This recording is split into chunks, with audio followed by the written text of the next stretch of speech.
Muy buenos días, amigos de AIPEF. Soy Nicolás Paut, presidente de la Asociación Interamericana de Periodistas de Economía y Finanzas en su capítulo chileno y también editor de Economía en CN Chile y Chilevisión.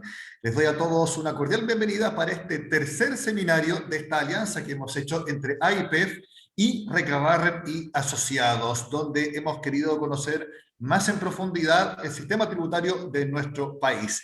Este tercer seminario tiene como título Regímenes Tributarios Especiales, Minería, Diésel e IVA Digital y obviamente su impacto en la recaudación. Les cuento que AIPF junto a Recabarren y Asociados ya hemos hecho dos charlas antes. La primera fue en mayo a cargo de Soledad Recabarren, donde hablamos de las exenciones tributarias. Posteriormente, en junio, hablamos sobre cómo es estructuralmente el sistema impositivo chileno, charla que estuvo a cargo de Pablo Chechilnitsky, y también sobre la actual figura del defensor del contribuyente que nos explicó José María Díez. Como les decía, en esta jornada vamos a hablar de los regímenes tributarios especiales y será Gloria Flores, socia de Recabarren y Asociados, la que nos va a explicar cómo operan, sus pros, sus contras, cuánto recaudan y también las propuestas que hay para modificar estos regímenes tributarios. Todos sabemos que ya está bastante definida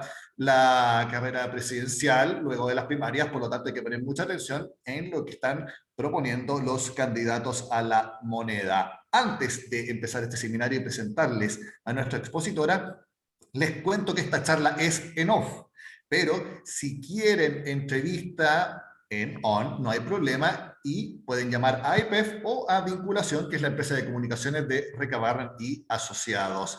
Además, les cuento que esta semana se conoce al ganador o la ganadora de la beca que tiene AIPEF junto a la Universidad Adolfo Ibáñez para realizar el Magíster en Dirección de Comunicaciones Estratégica en forma absolutamente gratuita. Lo hacemos hace bastantes años. Si no postularon este año, postulen el próximo. En verdad es muy bueno el Magíster y también es una beca que es 100% gratuita. Así que todo puro win-win, nada en contra. Así que postulen. ¿Quiénes son los jurados? El ministro de Hacienda, el presidente de la CPC, el presidente del Colegio de Periodistas, el director del Magíster en Comunicación Estratégica de la Adolfo Ibáñez y también yo. Vamos a comenzar ahora a hablar sobre estos regímenes tributarios especiales. ¿Quién es nuestra encargada de hoy? Gloria Flores, como les decía, socia de Recabar y Asociados. Ella es abogada de la Universidad de Concepción, también es ingeniera comercial, tiene diversos posgrados en Derecho Empresarial y es máster en Economía Aplicada de la Universidad de Georgetown. Ha trabajado en el Servicio de Impuestos Internos, gerenta fue de Tax and Legal de PwC y también Managing Director Tax en KPMG, ha trabajado entonces en dos de la Big Four y es actualmente profesora del Diplomado en Especialización Avanzada en Tributación de la Universidad Adolfo Ibáñez. Con toda esa presentación, Gloria Flores, muchas gracias por estar con nosotros acá y nuestros amigos de AIBEF. Muy buenos días. Buenos días, Nicolás. Buenos días a todos. Un gusto estar aquí con ustedes. Encantada de colaborar de esta manera en el desarrollo de nuestro país, en entender los regímenes tributarios que son tan relevantes por su impacto en la recaudación y, por supuesto, los recursos que reúne el Estado para poder hacerse cargo de todas las necesidades sociales. ¿Qué te Como parece bien que decía, partamos hablando del que ahora le decía el régimen especial más polémico, y no solamente ahora, sino que en los últimos meses, que es el impuesto específico a la minería, Gloria? exactamente, esa es la idea, que partamos efectivamente con el impuesto específico a la minería, dado que además es uno de los que está más en conversaciones hoy en cuanto a su reforma. Muy bien, y quiero interrumpirte solamente para recordarle a las personas que nos acompañan, manden sus preguntas. Hay una sección especial para que ustedes puedan hacerla y yo hago feliz las preguntas para que Gloria las responda. Ahora sí, Gloria, todo tuyo la pantalla. Perfecto. Para que se entienda un poquito la discusión que se está dando hoy día, les voy a contar algo muy cortito como de teórico respecto a la estructura de la este sistema de regalías tiene dos vertientes, la regalía propiamente tal, donde se efectúa un cobro en base al mineral extraído y las ventas brutas, sin atender, ¿cierto?, a ningún nivel de rentabilidad en la actividad minera, versus la estructura de un impuesto específico, que es el que tiene nuestro país, donde también se efectúa este cobro específico a la minería, pero en la figura de un impuesto que grava la utilidad operacional del explotador minero. En nuestro país, cuando se incorpora este impuesto específico a la actividad minera, las discusiones venían de principios de 2000, ya el 2004 se intenta por el gobierno imponer una regalía, pero finalmente esta se rechaza y se presenta un nuevo proyecto que termina consagrando el impuesto específico a la actividad minera, que es el que tenemos hoy día. ¿Qué hay que entender por Básicamente, regalía, Gloria? Porque lo mencionaste. perdona, sí, la regalía es este pago, este cobro que se hace en base a el mineral extraído, las ventas brutas, que es dijéramos, que se está discutiendo en el nuevo proyecto, este 3% sobre el mineral extraído y que va aumentando, ¿cierto?, en la tasa en base al precio del cobre, en el caso particular del cobre. Entonces, esa es la distinción entre el cobro que se hace, este cobro que hace el Estado por la extracción del mineral y las ventas de mineral, versus el impuesto específico, donde se hace este mismo cobro, pero la base imponible está determinada por la utilidad operacional minera del respectivo explotador minero. ¿Por qué en su momento se rechazó la idea de una regalía propiamente tal, de este cobro más directo, y se optó por un impuesto específico? En su momento se discutió y según se dejó constancia en la historia de la ley y lo que expuso el Ministerio de Hacienda ante el Congreso, se dijo que de la experiencia comparada, los tributos mineros que se basan simplemente en las unidades de producción o en el valor del recurso extraído, como prescinden precisamente de este elemento de rentabilidad, tienden a desalentar la explotación de ciertos yacimientos, aquellos que tienen una menor ley, o bien acortar la vida útil de otras minas, con todo el impacto que ello tiene, por supuesto, en la producción y en el empleo. Y en contrapartida, los impuestos que se basan en las utilidades pueden ser más eficientes en este sentido porque permiten recoger de mayor manera los riesgos inherentes a la operación, de manera que las empresas pueden de alguna manera administrar mejor los riesgos de estas actividades, no solamente los costos, sino que también otros tipos de factores financieros y políticos. Y de esa manera entonces lo que se optó en nuestro país fue por este impuesto específico bajo esta mecánica. Ahora, para resumir un poco, ¿cuáles son los impuestos que paga la minería en Chile? Bueno, se pagan los impuestos a la renta que pagan todas las empresas, y ahí está el impuesto corporativo, que hoy día está, ¿cierto?, en el régimen general en un 27%.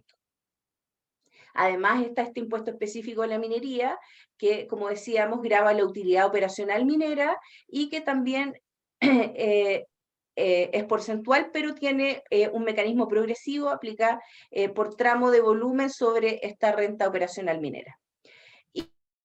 Y pues, se considera siempre en todos los análisis que se hacen es el impuesto sobre las utilidades con ocasión de su distribución, que quedan afectos a este denominado impuesto adicional, o que suele hablar de withholding, que en el caso de los no residentes, estamos pensando en inversionistas extranjeros, tiene una tasa del 35% con derecho al crédito por impuesto de primera categoría, pero cierto, después de la reforma del 2014, con o sin obligación de restitución, dependiendo de si el inversionista está en un país con convenio para evitar la doble tributación o no, lo que hace que en definitiva la tasa del impuesto corporativo con el impuesto adicional o withholding arroje un monto efectivo del 35% en el caso de los contribuyentes que están en países con convenio, versus un 44,45% en el caso de los accionistas que no tienen domicilio en este tipo de países. En eso, Gloria, me acuerdo que cuando se discutió la reforma tributaria se habló de que había una discriminación acá en contra del inversionista local. ¿Cuál es la sensación después de todo este tiempo que tienen dentro del ámbito tributario? ¿Existe en verdad una discriminación al respecto? ¿Cuál es tu opinión? Existe efectivamente una diferencia, pero hay que entender que la diferencia radica más bien en que los convenios, o sea, el motivo de esta diferenciación radica en que los convenios de doble tributación que Chile ya tenía vigente al momento de esta reforma eran varios y todos ellos contemplan lo que se denomina la cláusula Chile. Esta cláusula lo que hace es dejar sin aplicación aquella cláusula estándar de los convenios donde se otorga un límite al gravamen o a la tasa que puede gravar los dividendos,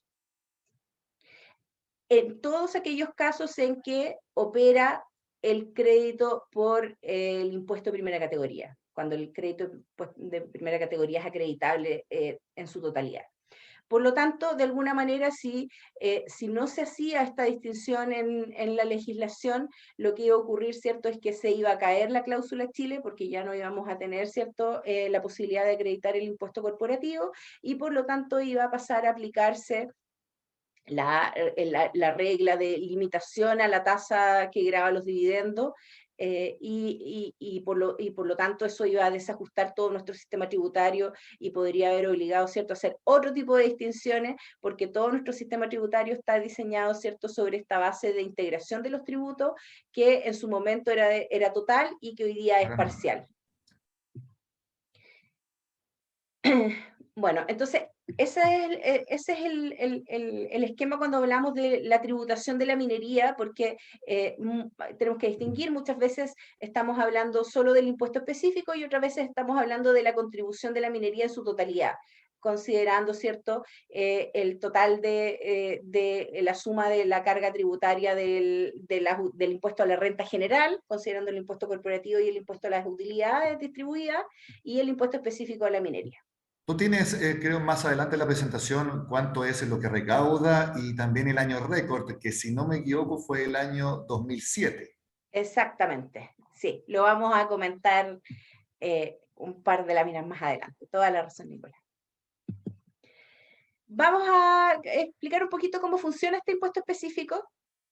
Ya dijimos que lo fundamental es que grava las rentas, todas las utilidades operacionales obtenidas por el explotador minero. Y aquí el legislador fue sagaz al determinar esta renta imponible operacional minera sobre la base de la misma renta líquida imponible de la primera categoría, haciéndole ciertos ajustes que permiten llegar a determinar la utilidad operacional minera. Ello, ¿cierto?, permite facilitar la fiscalización y la administración del impuesto, que por supuesto es un poco más difícil la administración de un impuesto específico que de una regalía, donde es fácil, ¿cierto?, cuántas unidades se extrajeron y se vendieron, ahí va el impuesto, versus la determinación de la utilidad operacional, que tiene más bemoles, pero que en nuestro sistema está anclado al impuesto de primera categoría, que todas las empresas tienen que determinar y que el Servicio de Impuestos Internos ya fiscaliza, y por lo tanto simplemente hay que ir a ver qué cositas hay que ajustarle a la renta líquida de primera categoría para llegar a la renta operacional minera. Y el otro tema que genera harto ruido, pero que está ahí en nuestra normativa, es que este impuesto específico constituye un gasto deducible en la determinación de la base imponible de la primera categoría, ¿ya? Eso hace que por lo tanto el impacto tributario sea un poco menor. Como decíamos, la tasa es progresiva, ¿ya? Tenemos un primer tramo exento, vale decir, con una tasa de un 0, y luego tramos donde partiendo con tasas del 0,5 al 4,5, y finalmente ya en el régimen de la gran minería, donde son superiores a 50.000 toneladas, con tasas que van del 5 al 14%. Aquí está un poco resumido cómo se determina la renta imponible operacional minera. Como decíamos, es básicamente la renta líquida de primera categoría, y la verdad es que es bastante lógica la determinación de la renta operacional minera. Y vale la pena detenerse un segundo en cómo se determina, para entender este concepto de utilidad operacional y cómo está anclada y por qué tiende a permitir administrar mejor los riesgos de la actividad. Se parte de la renta líquida imponible primera categoría, se le descuentan todos aquellos ingresos que no provienen de la venta de productos mineros, en caso que la empresa tenga otras actividades, se le suman aquellos gastos y costos que yo deduje de la renta líquida imponible, pero que no tienen que ver con la producción minera, en la misma mecánica, y luego se le hacen algunos ajustes que tienen que ver con agregar los descuentos o la deducción de gastos por intereses, ya que no está permitido, ¿cierto? En este caso, como es utilidad operacional, no se hace cargo de la deuda es de cargo de la empresa y de sus accionistas. Se agregan las pérdidas de ejercicios anteriores, porque no hay aquí deducción, acumulación de pérdidas. Se agregan el cargo por depreciación acelerada. ¿Por qué? Porque para efectos de la determinación del impuesto específico se atiende solamente a la depreciación lineal, ¿ya? Entonces, en teoría puede darse la situación donde yo no tengo renta líquida de primera categoría porque tengo alta depreciación acelerada en los primeros ejercicios, donde es intensivo en la inversión de bienes de capital, y sin embargo podría llegar a tener igual una base imponible para el impuesto específico. Lo mismo con los gastos de organización y puesta en marcha, que la ley permite deducirlos en varios periodos, de 1 hasta 6, en cambio, ¿cierto?, para efectos de la determinación del impuesto específico, debo atender a los 6 periodos, al máximo. Y también se descuentan aquellos, o debo agregar a la base imponible, no me permite descontar aquellas contraprestaciones que se pagan por los contratos de avío, de compraventa y arrendamientos de pertenencia, básicamente aquellos contratos que tienen por efecto hacer las veces de financiamiento, ¿ya? Cuando yo no me financio vía crédito, sino que me financio, por ejemplo, a través de un arrendamiento de pertenencia como si fuese, por así decirlo, un leasing, para que se entienda el concepto. Y ahí está entonces esta base imponible del impuesto específico que atiende, por tanto, a la utilidad operacional de la empresa minera. Perfecto. El otro punto que da bastante vueltas en relación con el impuesto específico de la actividad minera es que hay varios proyectos que se encuentran acogidos a la denominada invariabilidad tributaria. Ello, ¿cierto? Porque este impuesto se introdujo cuando ya estábamos con muchos proyectos mineros andando, muchos de los cuales, ¿cierto?, tenían por lo demás beneficios por el DL 600, el Estatuto de Inversión Extranjera, y posteriormente, cuando se hicieron cambios al impuesto específico, porque el impuesto específico partió de una forma y se fue modificando en el tiempo, y en el año 2010 básicamente se aumentaron las tasas, se dio de nuevo, ¿cierto?, la posibilidad de obtener invariabilidad a las empresas a cambio de que aceptaran acogerse a las nuevas tasas durante unos periodos, o sea, una monedita de cambio por eso. Por eso que hay varios proyectos que todavía tienen invariabilidad, por lo tanto, el impuesto específico de la actividad minera todavía no recauda lo que debería recaudar estando en full régimen, por decirlo de alguna manera. Y Claudia, ¿esa invariabilidad tributaria tiene un rango legal que protege principalmente a quienes están acogidos? Y es lo que tú mencionas, que todavía por eso no se recauda todo lo que se debería. Claro, efectivamente, el DL 600, que hoy día está derogado, tenía una figura que se denominaba contrato ley, ¿ya?, donde el Estado de Chile, ¿cierto?, comprometía un régimen de invariabilidad tributaria dentro de otras garantías a los inversionistas extranjeros que se acogían al mismo y que por lo tanto venían a invertir recursos en nuestro país sobre determinados montos. Originalmente, ¿cierto?, no distinguía para el caso de las empresas mineras. Una vez que se incorporó el impuesto específico, también se hizo distinción respecto a la posibilidad para los que entraban de ahí en adelante de obtener invariabilidad respecto del impuesto específico minero. Perfecto. Ahora creo que ¿Ya? viene la parte de la recaudación que te había mencionado. Exactamente.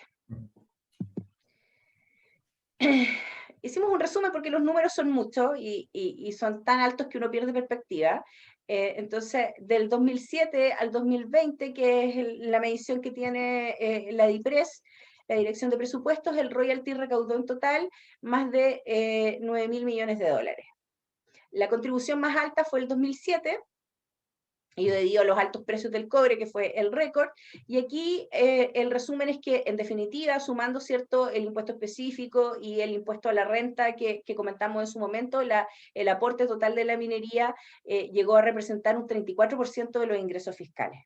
¿Ya? Ahí Que está es bien altísimo. puesto el apodo del sueldo de Chile, 34% de los ingresos fiscales, ok, vale la pena, porque ahora el IVA del sueldo de Chile, porque representa el 49% de los ingresos fiscales, el pobre hace rato ya que dejó de ser el sueldo, ahora con suerte la mesada o la plata para el fin de semana. Exactamente. Es que, como dices tú, por ejemplo, el 2019 el aporte total del sector minero al fisco fue de un 6,1%, de los cuales un 4,5% corresponde a la minería privada, porque siempre tenemos ahí dando vueltas, ¿cierto?, el sector minero del fisco Codelco. Entonces, les puse ahí ese gráfico que lo tomé de CEP, porque muestra, ¿cierto?, cómo ha sido la evolución. Entonces, lo que está en azul es la contribución minera de impuestos sin considerar el impuesto específico. Luego, lo que está en naranjo es el impuesto específico, y lo que está en gris es la contribución de Codelco, básicamente, la minería estatal. Y la rayita que se ve ahí amarillo es la evolución del promedio del precio anual del cobre.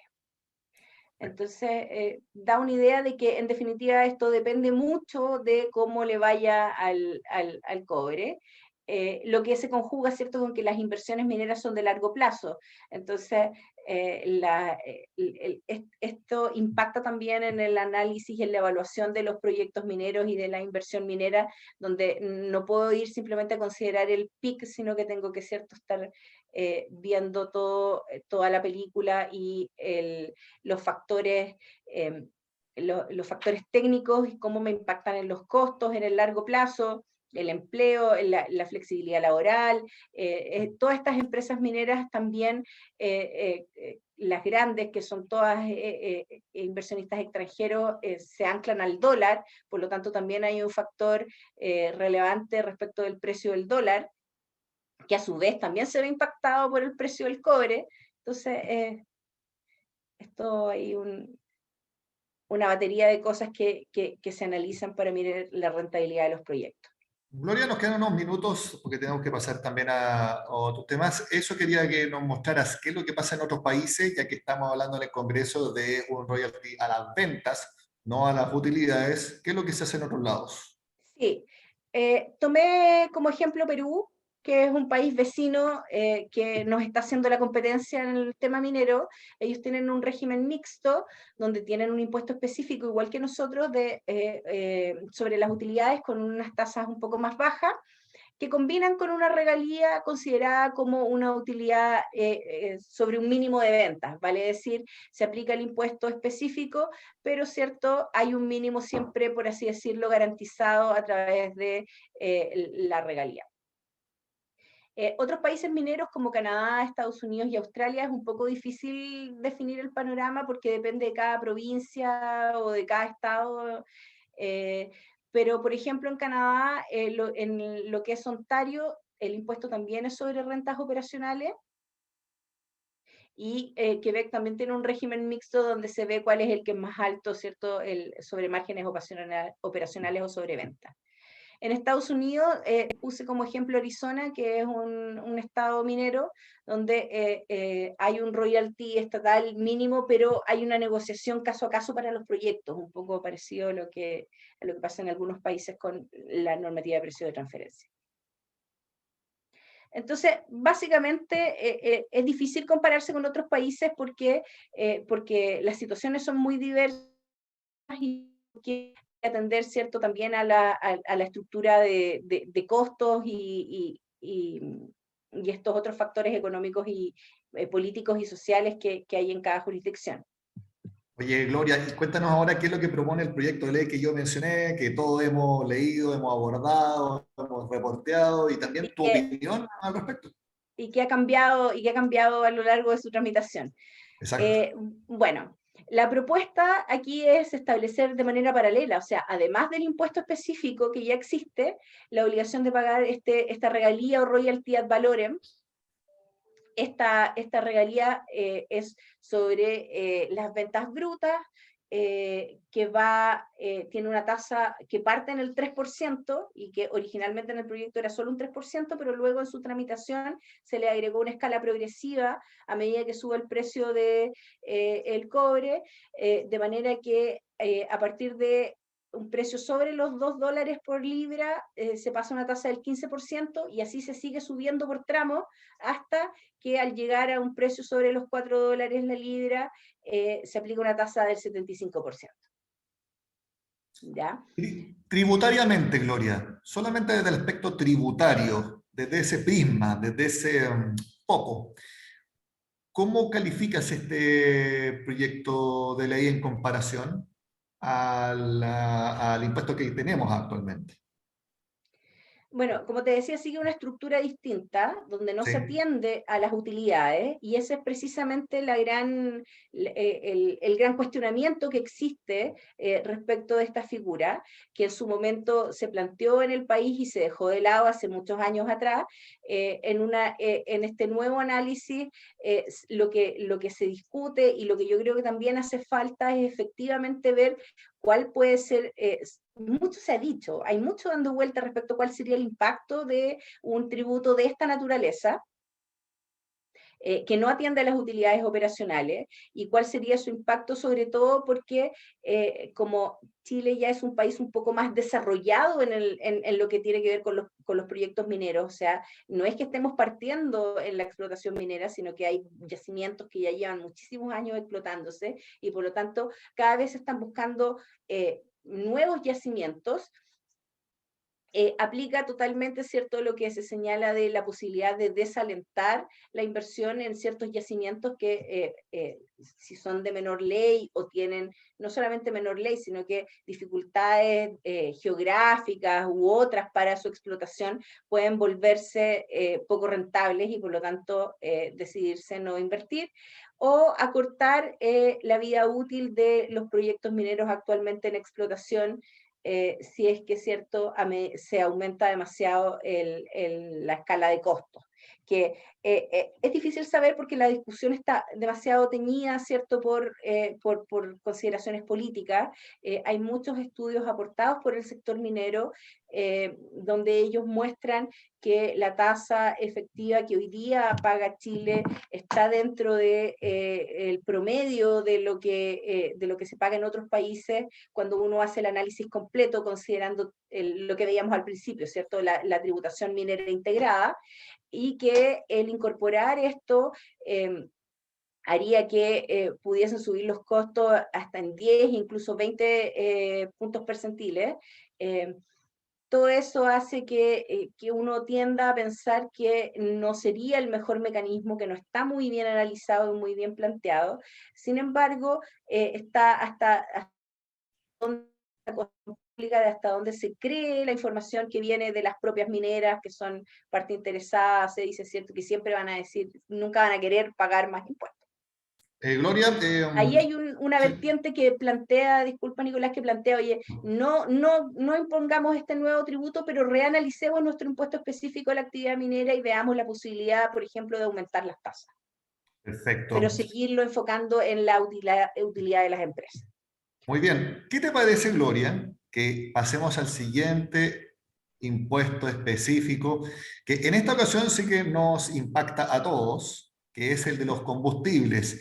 Y te cuento también que todas las candidaturas presidenciales de las que están en primaria, también los que pasaron, los tienen dentro de sus programas y prácticamente, si no me equivoco, no hay nadie que proponga bajarlos. Hay un proyecto en el Congreso que sí, pero ninguno de los candidatos propone bajarlo y todos sí proponen subir el impuesto específico del diésel, algunos a 3 UTM, otros igualarlo con el de la gasolina, que es 6 UTM por metro cúbico como es ahora. Entonces, es muy importante lo que tú nos tienes que contar, así que cuéntanos sobre cómo es el impuesto específico de los combustibles. Ya, el impuesto específico de los combustibles tiene su historia, que igual es importante saber porque siempre salta ahí a la discusión asociada al terremoto, ¿cierto?, de 1985, y que se suponía iba a venir a financiar la reconstrucción de las carreteras, fundamentalmente. Hay alguna discusión de qué tanto era así, qué tanto no era así, pero la verdad es que cuando uno mira cómo fue evolucionando el impuesto y la lógica de las deducciones al impuesto que vamos a comentar en un momento más, pareciera que efectivamente ese era el sentido que se tenía más en mente a la hora de establecer este tributo. El tributo se ha mantenido relativamente invariable en cuanto a su estructura, ¿ya?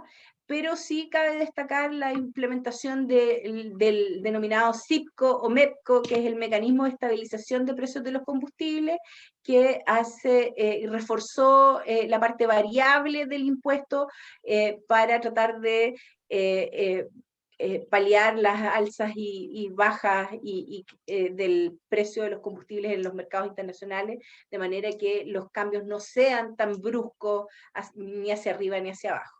Actualmente que estamos viendo alzas toda la semana, ya llevamos como unas 35 seguidas. Aquí el MEPCO está operando para suavizar esas alzas. No se aplica enteramente ahora, eso es lo que hace el MEPCO.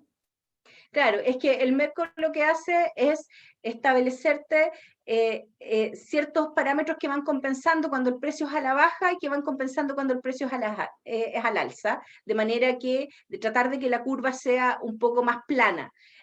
Obviamente, cuando los precios se disparan demasiado de sus rangos en los mercados internacionales, de todas formas no llega nunca, ¿cierto?, a lograr que no cambie el precio.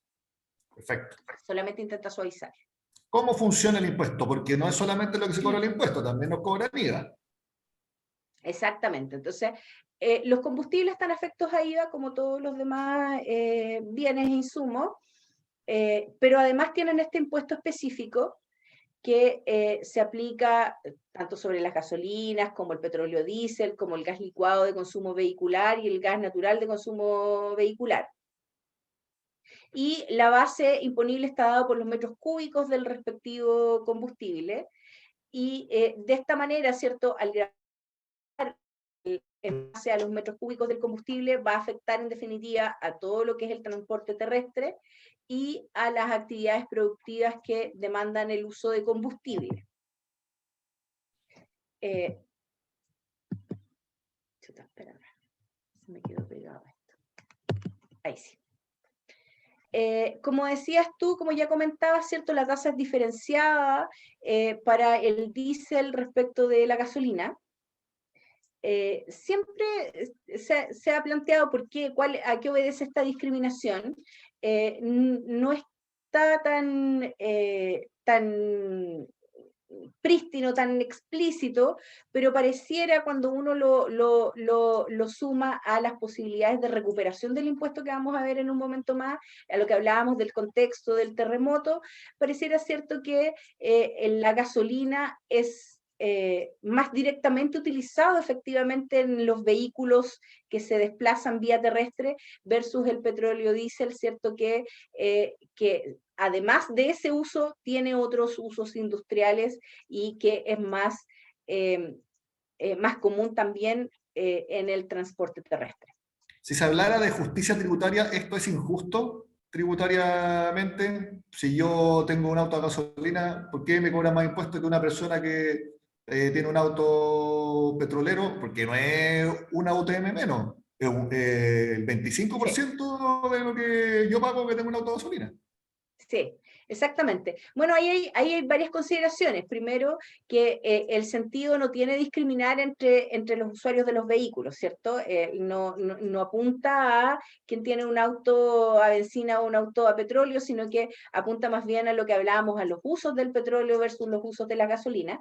Pero si llega a dar esa situación, ¿cierto? Donde efectivamente en la práctica, como existen distintos tipos de vehículos de transporte terrestre que usan distintos combustibles, se da esa situación donde hay una discriminación. Ahora, la otra consideración es que los vehículos que funcionan a petróleo diésel son en un porcentaje importante más caros que los vehículos a gasolina.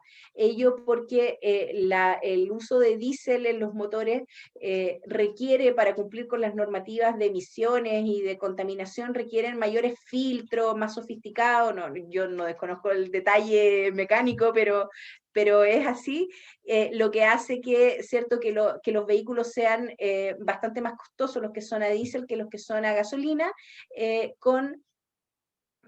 y ahí hay cierto, cuando uno hace el análisis es cuánto es el pago hoy más en el vehículo versus el ahorro en el impuesto específico en el tiempo. No sé si, yo no he hecho ese cálculo, pero no sé si es tanta la diferencia al final del día. Yo por lo menos no he visto ningún estudio al respecto que me acuerde. No. Bueno, este impuesto se determina en base a dos componentes, un componente fijo y un componente variable, y no se suma a la base del IVA, ¿ya? O sea, hoy día no se aplica IVA sobre el impuesto específico, lo cual también hace una diferencia en la recaudación. Y hay varios mecanismos de recuperación del impuesto, Sí. que es un poco lo que les venía adelantando, y que tiene que ver precisamente con el uso del diésel, ¿ya? Porque estos mecanismos de recuperación están dados para el diésel, no para la gasolina. Una recuperación total a través de la declaración del IVA, ya sea a través de utilizándolo como crédito fiscal o mediante la devolución en caso de que no alcance como crédito fiscal, que es en general para aquellas industrias y para los exportadores, industrias que utilizan el diésel en sus procesos productivos, pero que no están destinados a vehículos que transiten por las carreteras. Por eso Por decíamos que ejemplo, una generadora eléctrica que ocupa diésel dice al Estado o al fisco, oiga, yo pagué tanto por IVA porque consumí tanto diésel, devuélvamelo. O me sirve como crédito para mi base impositiva. exactamente. Y en general lo que usan mucho esto también son las constructoras que tienen bastantes maquinarias que no están destinadas a tránsito, pero que están destinadas a la actividad de la construcción. Perfecto. ¿Ya?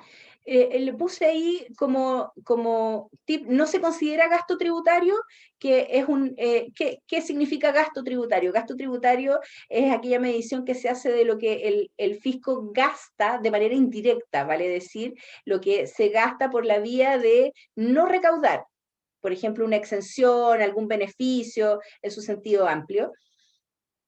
Y esta recuperación no se considera gasto tributario, no está considerada en la estructura y en el análisis, en las mediciones que hace el Servicio de Impuestos Internos y la IPRES como un gasto tributario, vale decir que apunta un poco a reforzar el motivo que hablábamos en un principio, ¿cierto? Que efectivamente apunta, ¿cierto?, al tráfico de carreteras, y no a otro tipo de actividades, y por eso que no está concebido como un gasto tributario, y esa es una de las cosas que se discute hoy día, qué va a pasar con este beneficio. Además, también hay un beneficio específico para las empresas de transporte de carga. ¿Cierto? Les permite recuperar un porcentaje del impuesto dependiendo de su nivel de ingreso.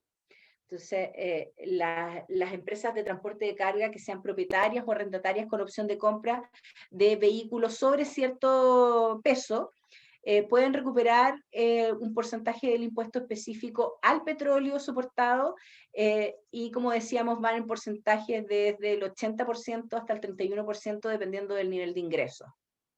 Gloria, y ¿Ya? aquí funciona muy parecido a la operación renta, que es cuando uno pide devolución de impuestos, que dependiendo si aplica o no, Tesorería o el Servicio de Impuesto Interno me deposita a mí en mi cuenta si es que corresponde la devolución. Aquí pasa lo Este, mismo, los esta, transportistas dicen todo lo que pagaron IVA y en diésel y hay un monto que se les devuelve, ¿así funciona? esta recuperación opera a través del proceso del IVA, imputándolo como crédito. ¿Ya? Perfecto. Eh, y este beneficio entonces es un poquito más discutible, entre comillas, el anterior, independientemente de que hoy día podría decidirse que ya no se ajusta a lo que se quiere, se ajustaba, ¿cierto?, al hecho de que no estaba destinado al uso vehicular terrestre. En cambio, este sí está destinado al uso vehicular terrestre, porque son precisamente las empresas de transporte de carga, y cuando se incorporó precisamente como una forma de descontar o rebajar los impuestos pagados por los transportistas, estimándose, cierto, que había una sobretributación, por así decirlo, del sector transporte, considerando además, cierto, el costo que en nuestro país se fue dando por toda la estructura de peajes al financiamiento de construcción de carreteras. Perfecto. Entonces pasemos ahora a las propuestas de modificación. Va por dos líneas, como muy bien decías tú. La línea principal tiene que ver con reducir exenciones, ¿ya? Pero también hay una línea en el contexto de pandemia y que es transitoria, y que tiene que ver con una rebaja de la tasa, una rebaja del impuesto en el caso de estado de excepción constitucional o calamidad pública. Voy a ir primero al contexto de pandemia porque es más acotado, porque es transitorio, La verdad es que si uno ve el proyecto de ley, que también tiene un tema de constitucionalidad porque se origina en el Congreso y no no en el Ejecutivo, y no entrega, no es muy técnico, no entra en mucho detalle, lo que hace que la medición del efecto de esta medida no esté del todo claro. Hace poco el Servicio de Impuestos Internos, a través de su director, compareció, ¿cierto?, al Congreso y explicó que habría que ver o interpretar o precisar a qué nivel se va a hacer la rebaja, porque, como decíamos, este tributo tiene dos componentes, un componente fijo y un componente variable. Entonces, las estimaciones del Servicio de Impuestos Internos es que el costo anual de una medida, supongamos que durara un año esta rebaja transitoria del 50%, en el caso de que la rebaja afecta al componente variable, el costo sería de aproximadamente 873 millones de dólares, versus en el caso del componente, del componente fijo, y en el caso del componente variable, este tiene un impacto mayor, de aproximadamente 1.196 millones de dólares. Y hay un punto importante ahí porque se dice que este impuesto es progresivo, ya que quienes más lo pagan son quienes más lo ocupan, que son los sectores de mayor ingreso, que son los que tienen más autos y que andan más arriba del auto. Entonces, la crítica es que esta medida sería regresiva, ya que beneficiaría en mucha mayor proporción precisamente a estos sectores económicos que a los sectores más bajos, que es, me imagino, la intención de quienes postulaban esta idea. Claro, el argumento que se da cuando se postula esta idea es que en este caso particular del estado de excepción constitucional o calamidad, pensando en la pandemia de hoy día, es que la gente se ha volcado mucho más hacia los vehículos particulares y que la gente de menores recursos ha ido, ¿cierto?, a utilizar cada vez menos el transporte público y a tratar de buscar alternativas de vehículos económicos. Bueno, hemos visto lo que ha pasado con los precios de los vehículos usados que se han disparado. Y que además mucha gente, también por el tema de la pandemia, que se ha quedado sin trabajo, se ha dedicado a temas de delivery, de ventas con despacho, etcétera, y que por lo tanto se requiere, ¿cierto?, rebajar este impuesto para toda esta gente que de menores recursos, que se ha visto obligada, ¿cierto?, a volcarse hacia los vehículos que antes eran más privativos de gente de mayores recursos. Y además Sin que la perjuicio, benzina está muy cara, si eso es cierto. sí, sí, sí. Como que mejor ni mirar cuando uno va. Eh, Eso en cuanto a la rebaja transitoria, eso le decíamos que es algo bien particular porque está pensado para estos casos de excepción constitucional, que pensemos que y que no se nos vuelva a repetir. Ojalá. Exacto. Y la otra línea ya más relevante, que es lo que comentabas tú, que viene en todas las propuestas de campaña y en todo lo que se ha estado discutiendo hoy día, que es reducir las exenciones, que es por lo tanto eliminar este crédito para las industrias, el que hablábamos al principio, ¿cierto?, de aquellos que no lo usan, que no usan el diésel eh, para transporte vehicular. La eliminación también del beneficio para las empresas de transporte. Este último, la eliminación del beneficio para las empresas de transporte, tiene un costo estimado o una mayor recaudación estimada de 80 millones de dólares. En el caso de la eliminación del crédito para las industrias, no está estimado ese monto, por lo que decíamos al principio, que no se considera gasto tributario, entonces no está en las mediciones. Y también se habla de la inclusión en la base imponible del IVA, del impuesto. Vale decir que el precio sobre el cual yo le aplique IVA vaya incluido este impuesto específico, lo que arrojaría una mayor recaudación de aproximadamente 408 millones de dólares. Esto además, ¿cierto?, de la discusión que hay en eliminar las diferencias de tasa entre la gasolina y el diésel. ¿Y qué crees tú, Gloria, tributariamente? Porque si hablamos de los orígenes, tú mencionabas que el 86 se creó el impuesto específico para financiar la reconstrucción de carreteras, pero sobre todo para luego del terremoto del 85.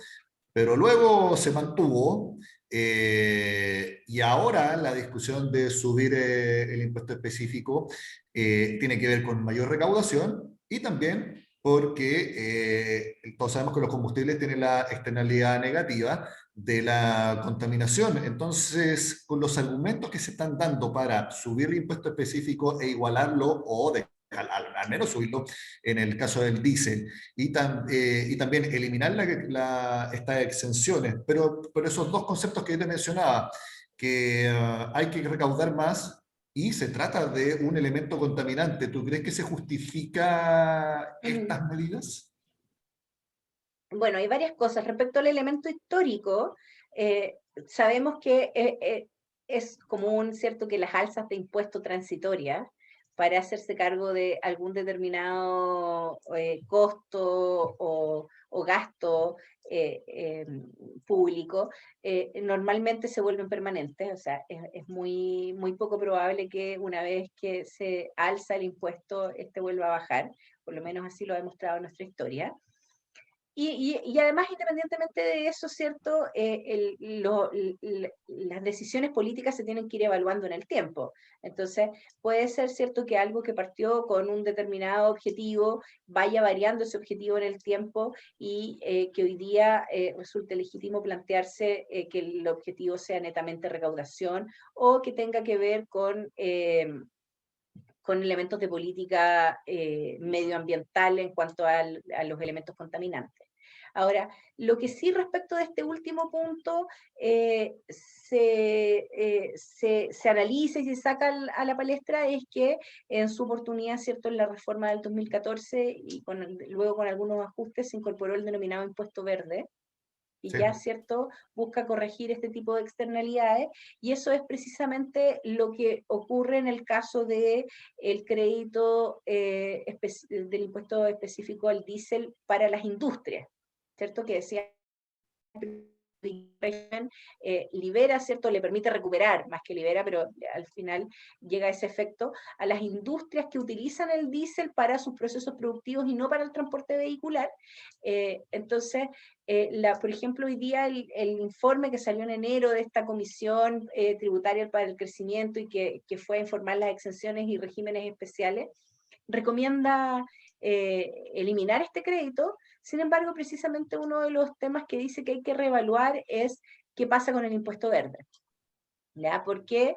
Porque si eliminamos el impuesto específico, este crédito del impuesto específico al diésel de las industrias, pensando que el objetivo hoy día ya no va a ser el transporte vehicular, sino que va a tener un elemento medioambiental, ya tenemos el impuesto verde, entonces habría que reevaluar cómo juega el uno con el otro para que se llegue a una combinación eficiente de ambos instrumentos, vale decir, del impuesto específico a los combustibles y el impuesto verde. Perfecto. Si tiene algún comentario más sobre el impuesto específico, cuéntame, Gloria, porque nos quedan unos minutos también para ver el último tema que habíamos acordado. Bien, solamente decir que también se plantea eliminar el crédito para las empresas de transporte de carga, que ya lo habíamos dicho, y de agregarlo, ¿cierto?, a la base imponible del IVA, y ahí hay más dudas desde el punto de vista más técnico tributario si realmente esto implicaría impuestos sobre impuestos, que es algo que en general se trata de evitar. Perfecto. El último tema que nos convoca, Gloria, es el IVA digital que sorprendió a todos, al Servicio de Impuesto Interno, a nosotros, a las expectativas de quienes lo crearon, porque en su primera medición recaudó, creo que el doble o más de lo que se esperaba. Efectivamente. ¿Qué es esto del IVA digital?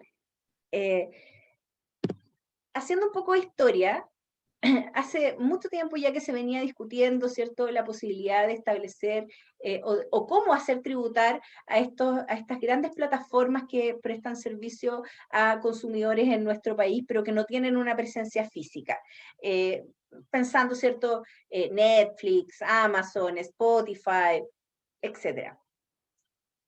En este contexto se planteó en un primer momento el establecer un impuesto a la renta, que era específico, y sustitutivo de cualquier otro impuesto de 10% que grababa estos servicios digitales prestados por empresas extranjeras a personas en Chile.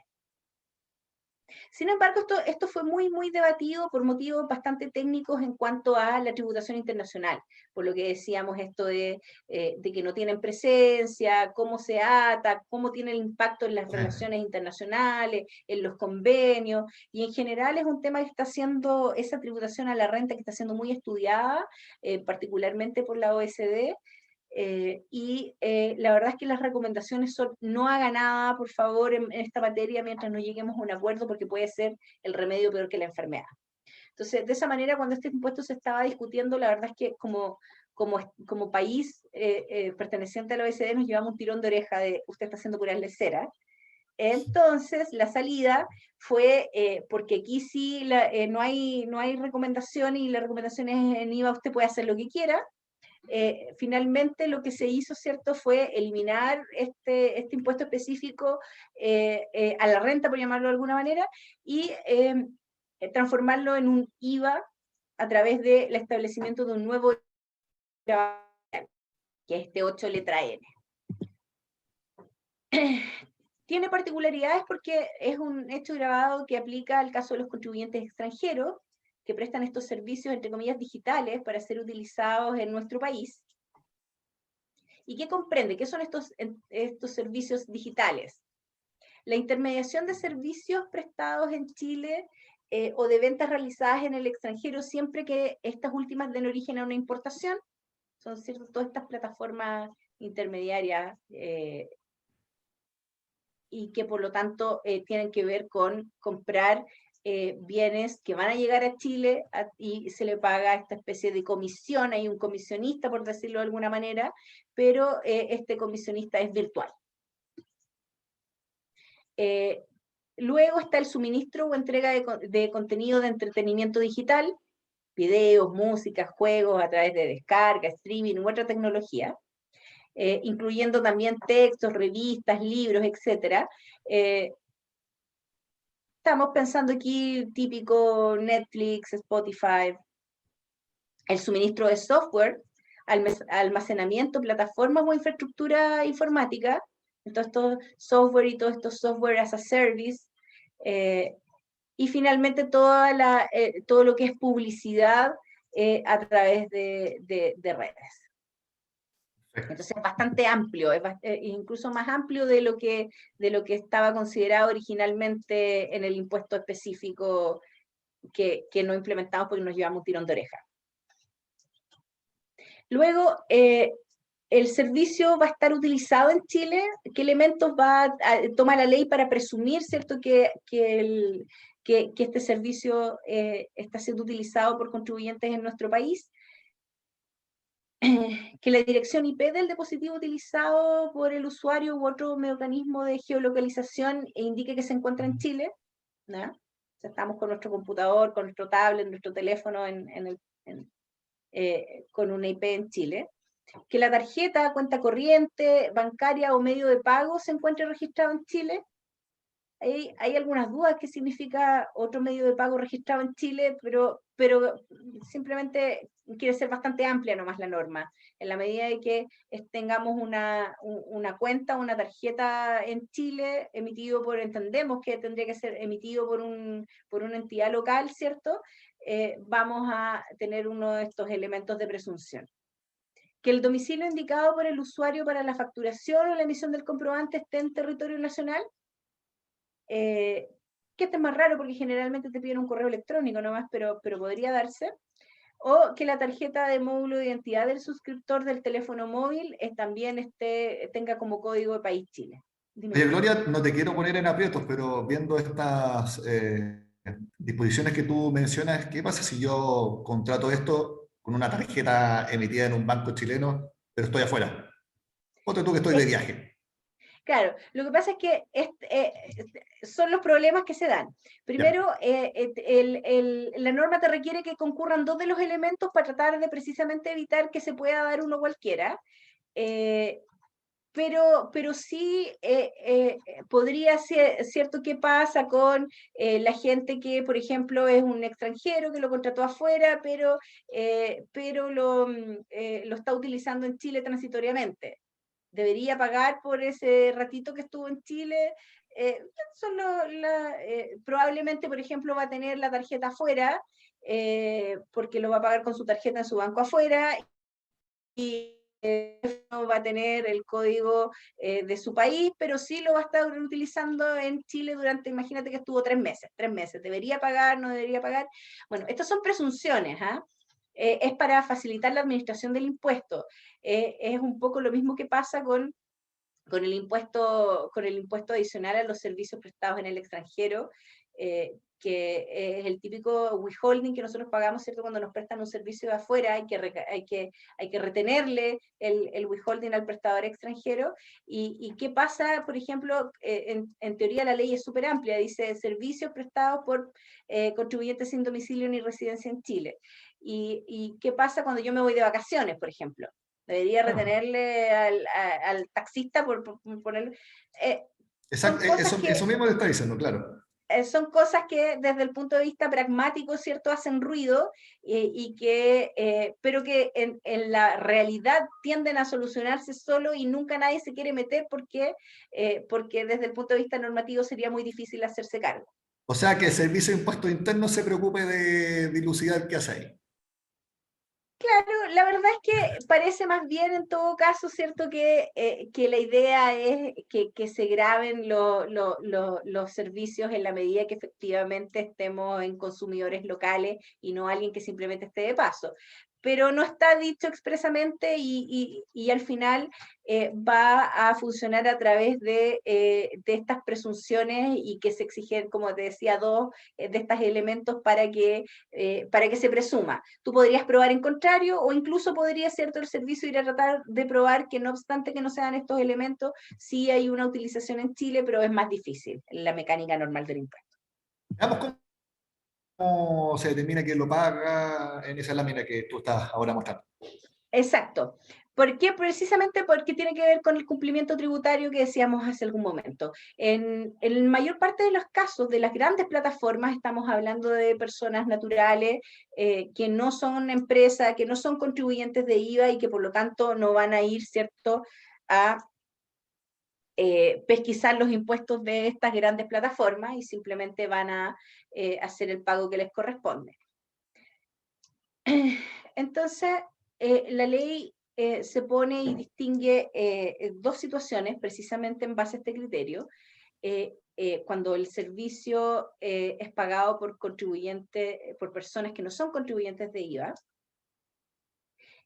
incluso si son personas jurídicas, si son empresas, pero no son contribuyentes de IVA, existe este régimen simplificado donde el proveedor extranjero se inscribe o se registra como responsable del pago del impuesto ante el Servicio de Impuestos Internos.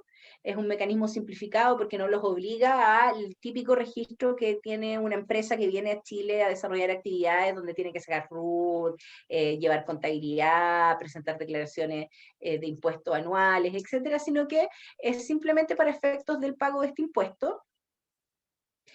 Por lo tanto, estos proveedores extranjeros no entran al mecanismo del derecho a crédito fiscal, no hay esta declaración de IVA soportado, IVA recargado, porque se supone que estamos hablando, ¿cierto?, de servicios prestados a personas que no son contribuyentes de IVA y por lo tanto ahí estamos en el final de la cadena y no debería operar mecanismo de crédito fiscal. Y aquí está la posibilidad, pero aún no ha sido necesario y al parecer no va a ser necesario, de disponer al Servicio de Impuestos Internos efectuar retenciones a los emisores de las tarjetas de pago. Respecto de aquellos ciertos contribuyentes que no se han sujetado a este régimen de tributación simplificada. ¿Qué ha pasado? Que en la práctica las grandes plataformas están todas registradas ante el Servicio de Impuestos Internos. Y en realidad el problema no ha sido la no recaudación, sino que el problema más grande lo tienen los contribuyentes de IVA, los contribuyentes de IVA que sí tienen derecho a crédito fiscal por el IVA soportado, para poder hacer efectivo, ¿cierto?, ese crédito fiscal y entrar en la cadena típica del IVA, tienen que operar un cambio de sujeto, donde ya no es el proveedor extranjero el que retiene, el que declara y paga el impuesto, sino que lo hace el pagador local, el contribuyente local, la empresa que contrata este servicio digital, y emite una factura de compra, ¿ya? Aquí la regulación es un poquito débil.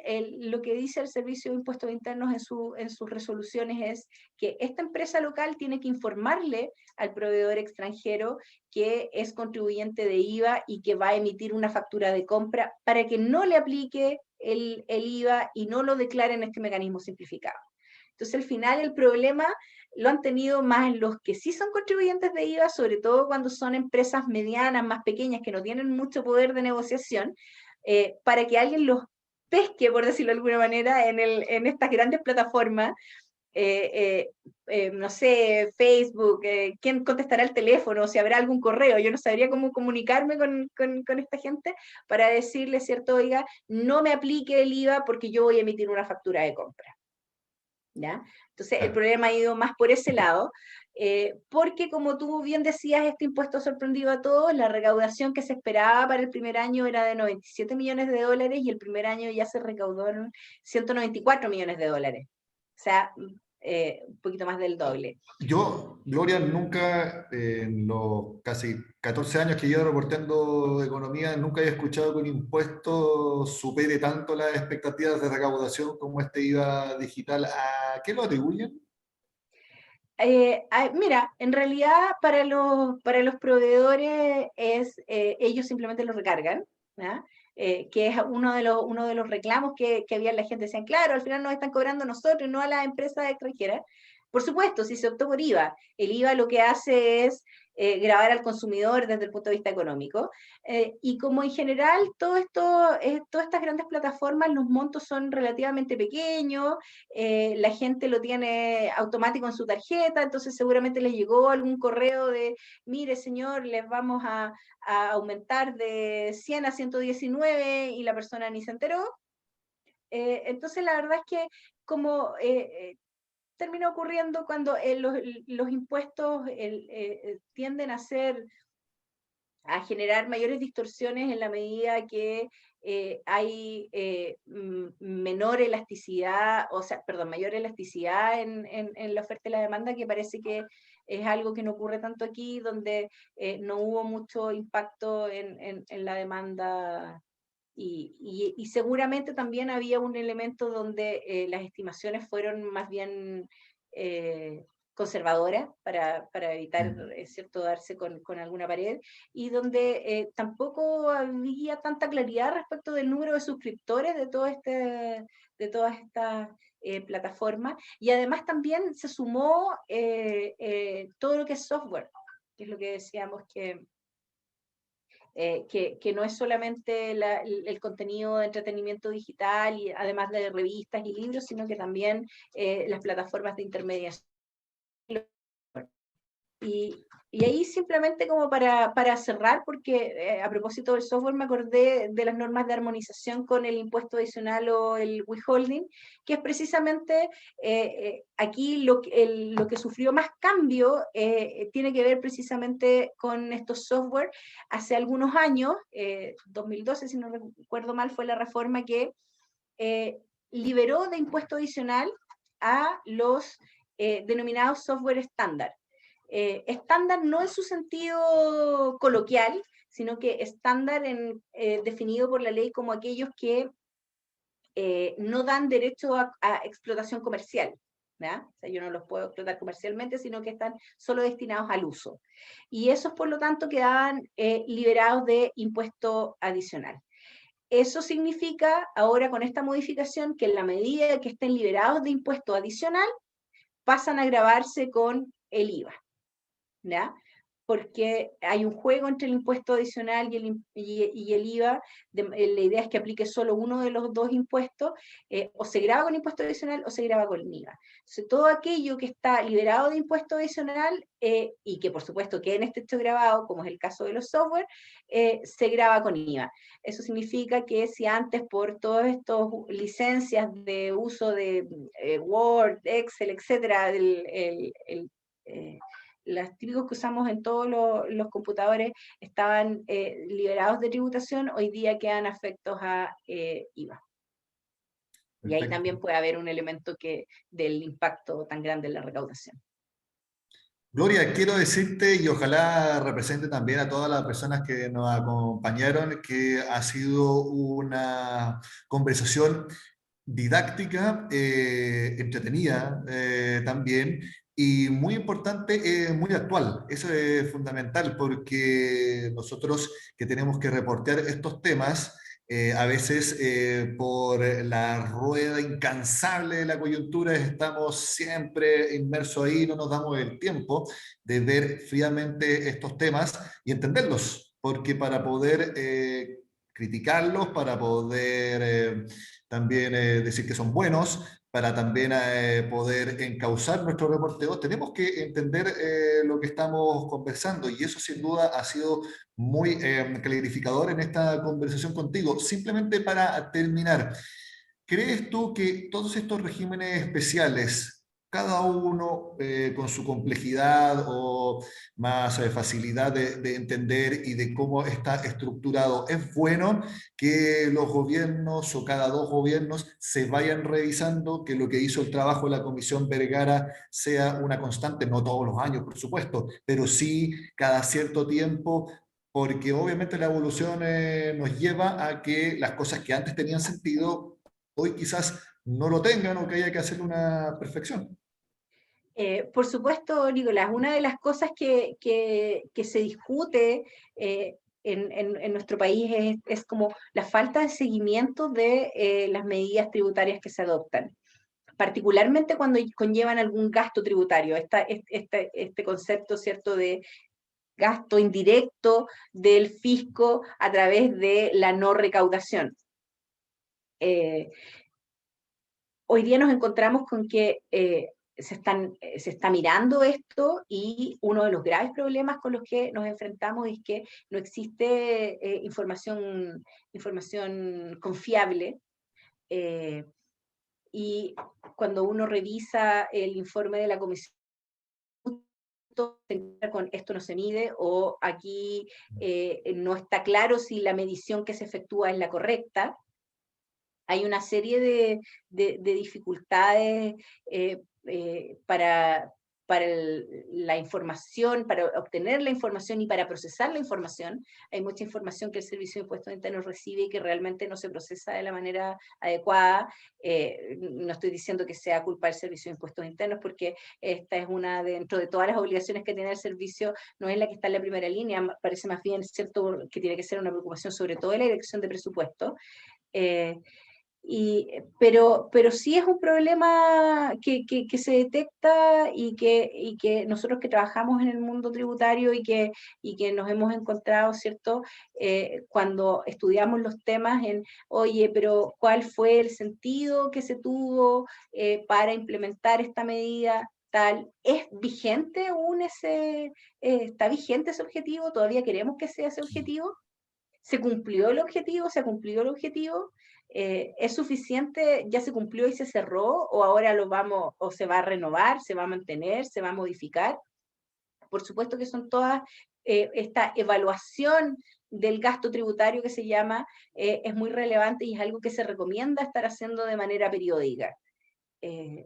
Por supuesto que en distintas etapas, como dices tú, la medición de cuánto es el gasto tributario, cuánto gasto representa para el Estado, es una medición que debería hacerse de manera anual. La revisión luego, ¿cierto?, de la evaluación de si este gasto ha sido eficiente, si ha cumplido su objetivo o no, y si el objetivo se mantiene, es algo que se puede hacer de manera más espaciada en el tiempo, pero sí debería hacerse de manera regular. Gloria Flores, socia de Recabarren y Asociados, muchas gracias por este tiempo que has dedicado a IPEF y a hablar sobre los regímenes especiales en el sistema tributario de nuestro país. Te deseo a ti un excelente martes. Muchas gracias a ustedes por escucharme y por recibirme. Está muy bien.